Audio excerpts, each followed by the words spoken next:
85% அப்படிங்கிற வாக்குப்பதிவே வந்து விஜய்னாலதான் ஏற்பட்டது அப்படிங்கிற மாதிரியான நிறைய அரசியல் விமர்சகர்கள் சொன்னதை வந்து நீங்க கேள்விப்பட்டிருப்பீங்க இல்லையா? நிறைய சொன்னதை நீங்க கேள்விப்படல. நிறைய பேர் இது வாக்கு சதவீதம் அதிகமே கிடையாது. ஏறத்தாழ 64 லட்சம் வாக்குகளை நம்ம நீக்கி இருக்கோம். எஸ்ஐஆரை எதிர்த்து போராடியவர்கள், எஸ்ஐஆரை எதிர்த்து கோர்ட்டுக்கு போனவங்க, எஸ்ஐஆரை எதிர்த்து சுப்ரீம் கோர்ட்டுக்கு போனவங்க எல்லாரும் வாயை மூடிட்டு இருந்தாங்க. ஏன்னா எஸ்ஐஆரோட இறுதி பட்டியல் வெளியிடும் போது எந்த பகுதியிலையும் பிரச்சனை இல்லையே. எங்கள் ஊரில் 1000 ஓட்டை காணாம், எங்கள் பகுதியில் 300 ஓட்டை காணாம், இஸ்லாமியர் ஓட்டுகளை எல்லாம் நீக்கி விட போறாங்கலாம் சில திமுக தலைவர்கள் சொன்னாங்க. எந்த இஸ்லாமியர் பகுதியிலேருந்து எங்களுக்கு 10,000 ஓட்டு காணாம போச்சுன்னு ஒருத்தர் ஒரு இடத்துல ஒரு பிரச்சனை இல்லை. அப்ப எல்லாரும் உயிரோட இருக்கிறவங்க, லைவா இருக்கிறவங்க, தமிழ்நாட்டை சேர்ந்தவங்க அனைவருக்கும் வாக்களிக்கிற உரிமை உள்ள அனைவருக்கும் வாக்காளர் பட்டியலில் இருந்திருக்கு அப்படிங்கிறத எல்லாரும் ஏற்றுக்கிட்டாங்கல்ல. என்ன இப்போ ஒவ்வொரு பகுதியிலும் இப்போ சென்னையில் 54%, 55%, 52% போலாகும். இப்போ அந்த 70%, 72%, 74% போலாம். சில ரூரல் ஏரியாவில் உங்களுக்கு 74%, 75% போலாகும். இப்போ இந்த உண்மையான வாக்காளர்கள், அந்த இல்லாத வாக்காளர்கள்லாம் கணக்கில் கழிச்ச பிறகு இப்போ அங்கே 85%, 90% வரைக்கும் போலாயிருக்கு.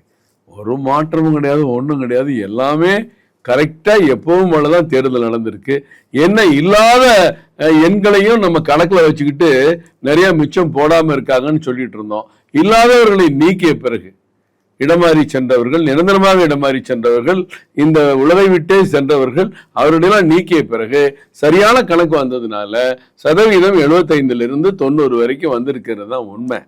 இதில் பெரிய ஆர்வம் கீர்வாங்கிறதுக்கெல்லாம் அங்கே வழி இல்லை. ஆனால் அந்த தம்பிங்கள்ட்ட ஒரு ஆர்வம் இருந்தது. அதை நான் இல்லைன்னு முற்றிலும் புறக்கணிக்க முடியாது. அது இருக்கத்தானே செய்யும். நீங்க சினிமா தியேட்டர்ல போய் ஒரு ஆரவாரம் பண்றது யாரு? இளைஞர்கள் தான் பண்றாங்க.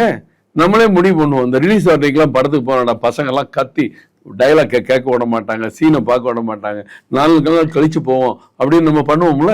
அந்த மாதிரி இவங்க இந்த அரசியலையும் அந்த மாதிரி ஒரு ஜாலியா உற்சாகமா எடுத்துக்கிறாங்க. அதனால ஒட்டுமொத்த ஓட்டுகளும் வந்ததுனாலதான் எல்லாம் ரைஸ் ஆயிடுச்சுங்கிறது தப்பான கணிப்பு. விஜய்னால எந்த ஒரு மாற்றமும் வந்து அதெல்லாம் இல்ல. விஜய்க்கு என்ன ஓட்டு வந்திருக்கு அப்படிங்கிறது நான் அந்த கணக்கு போகல. அது 4ஆம் தேதி தெரியும்.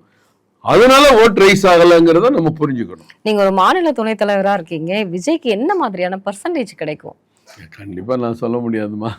எல்லாரும் பல பேர் ஜோசியம் சொல்லிட்டு இருக்காங்க. இளைஞர்கள் ஜோசியத்தை பார்த்துதான் திருச்செந்தூரே போனாருங்கிற ஒரு செய்தி. அது அவரு போயிருக்கட்டும், அது அவரு எல்லாரும் போகலாமே. திருச்செந்தூர் முருகன் இந்த உலகத்துக்கே மக்களுக்கு அருள் பாலிக்கக்கூடியவர், எல்லாரும் போகலாம். அதுல விஜய் போகக்கூடாதுன்னு ஒண்ணு இல்லை.